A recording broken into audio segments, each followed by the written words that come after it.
But your campaign had an ad showing migrants climbing over walls and so on. Well, that's true. But they weren't actors. They're not going to be doing that. They weren't actors. Well, no, it's true. Do you think they were actors? They weren't actors. They didn't come from Hollywood. Right. These were people. This was an actual, it happened a few days ago. And they're hundreds of miles away, though. They're hundreds and hundreds of miles away. That's not an invasion. Honestly, I think you should let me run the country. You run CNN. All right. And if you did it well, your ratings would be much better. If I may ask one other question, Mr. President, if I may ask one other question, are you worried? That's enough. That's enough. Mr. President, I was going to ask one of the other folks. That's enough. Pardon me, ma'am. Mr. President, that's enough. Mr. President, I had one other question, if I may ask, on the Russia investigation. Are you concerned that you may have? I'm not concerned about anything with the Russian investigation because it's a hoax. That's enough. Put down the mic. Mr. President, are you worried about indictments coming down in this investigation? Mr. President. I'll tell you what, CNN should be ashamed of itself having you working for them. You are a rude, terrible person. You shouldn't be working for CNN. Go ahead. I think that's unfair. You're a very rude person. The way you treat Sarah Huckabee is horrible. And the way you treat other people are horrible.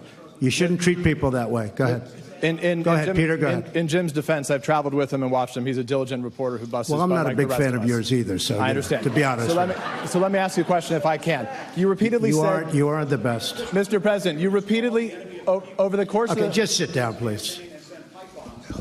Well, when you report fake news, when you report fake news, which CNN does a lot, you are the enemy of the people. Go ahead. Mr. President, over the course of the last several days of the campaign, sir, at the end of the campaign, you repeatedly said that Americans need to fear Democrats. You said Democrats would unleash a wave of violent crime that endangers families everywhere. Why are you pitting Americans?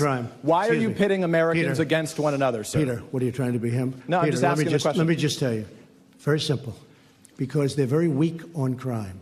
Because they have often suggested, members and people within the Democrat Party at a high level have suggested getting rid of ICE, getting rid of law enforcement. That's not going to happen. Go ahead, take the. Well, I'll give you I will give you voter suppression.